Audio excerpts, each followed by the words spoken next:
Welcome back to Guess What Day It Is. Today, it's time for a channel update.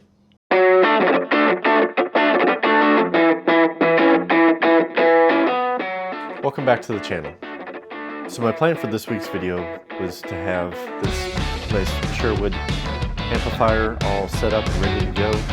But to be honest with you, it is kicking my tail. I am struggling. I'm really kind of hamstrung with the amount of equipment that I have, especially when it comes to tuners. There's lots of stuff that I don't have access to, so I'm kind of flying blind, struggling with some of the repair information that I have. So long story short, it's not done. But I want to put out a video anyway. So I figured this would be a good opportunity to kind of take a look at the channel, take a step back. This is our 28th video. See how it's working, and maybe kind of take a look at the future of what's coming next. So we've done a lot of stuff. I've learned a ton over the last half year or so. Learned a lot about the equipment needed to run a YouTube video. I've upgraded the equipment, learning about microphones and bokeh, as you can see, a blurred background and all that stuff. I actually have 2 cameras now to add another perspective. Still trying to learn editing. That is a process, let me tell you. That is probably one reason a lot of YouTube channels farm that out, because editing is hard. It's very challenging. And as I increase the amount of technology that I use, it also increases the length of time it takes to edit a video. So, you know, it is one of the things with the YouTube channel. I have a full-time job. I own a Matco franchise, as you may know. So, and also having a family, there's not a ton of time to do all this. So, looking forward, as we progress, we've done quite a few different types of videos. If I had my choice, I would love to do automotive YouTube. I'm a huge fan of the Roadkill guys. They're all off on their own, doing their own channels. Absolutely fantastic. Vice Grip Garage, as you can see, I'm a huge fan of those guys too. There was a Q&A with Mike Finnegan and David Freiberger on one of their channels recently. Someone posted the question, what does it take to get into being a automotive YouTuber? And Mike Finnegan straight up said, don't do it, because there's a lot of overhead. You have to buy cars. You have to do, you have to have a place to work on them. You have to have the tools. Tools aren't a problem. I'm a tool guy. I've got tools, so that's not a problem. But it's very cost prohibitive for a guy like me. I don't have any sponsors. I'm certainly not making any AdSense revenue or anything from YouTube at this point. So that's kind of out. So, and really that's a lot of work. There's a ton of work that's involved with that. So that's a little above and beyond what I can do. So like I said, I did a couple videos with the wagon. It didn't really even turn out as much of a performer as I thought they would be anyway. So we've done a ton of stereo stuff, which seems to be a pretty good performer. I am eventually going to run out of stereo stuff. I don't really have access to this other than the stuff that my dad collected over the years.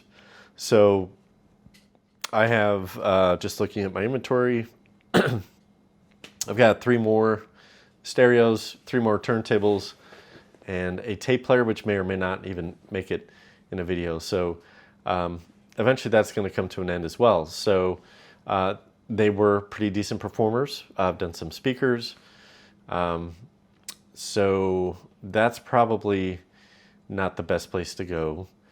Some of my general repair stuff has not really gone as expected either.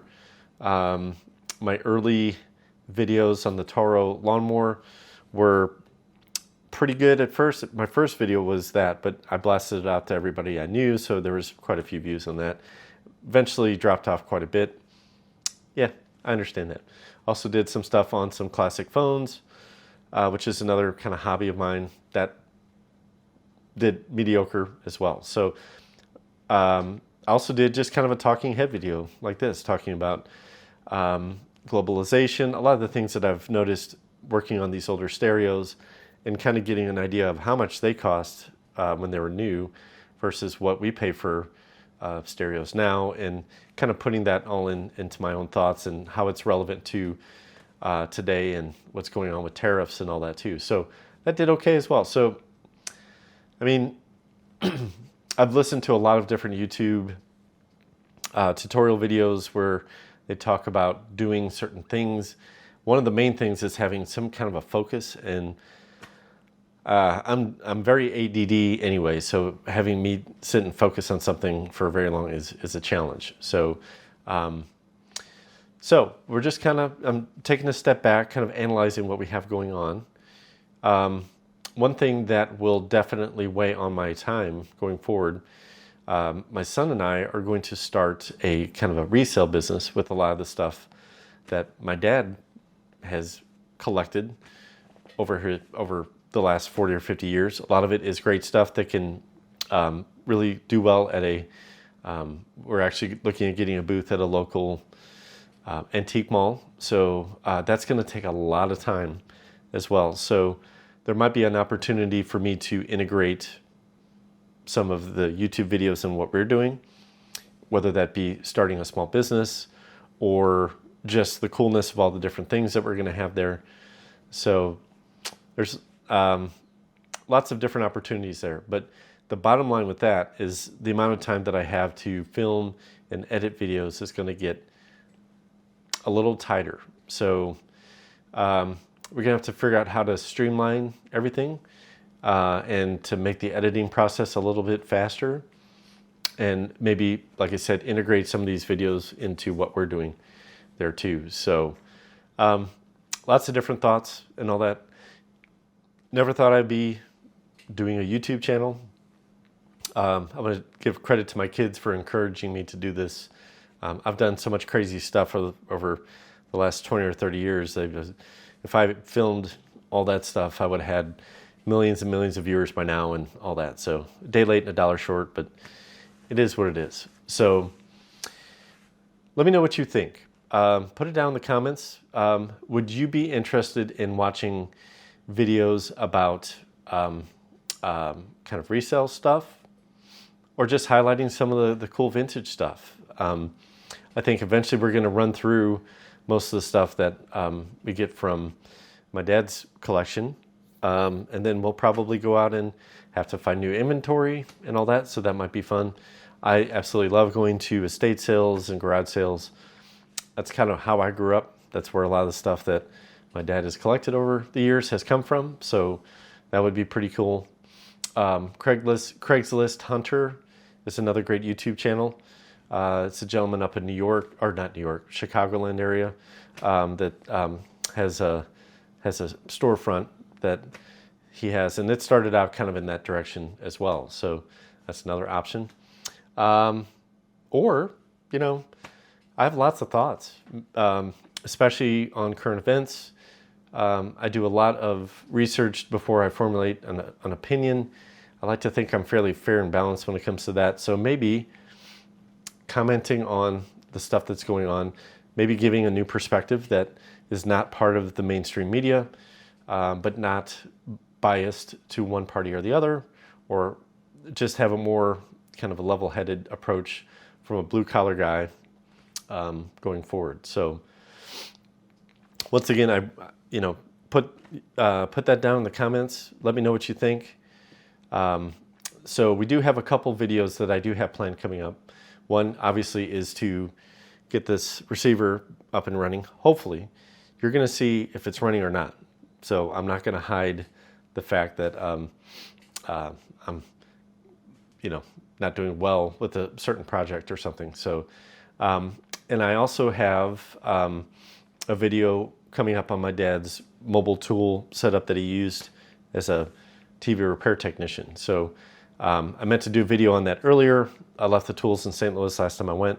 So as soon as I get those in my hands, we're going to do a video on that as well. So we'll probably highlight a lot of this stuff.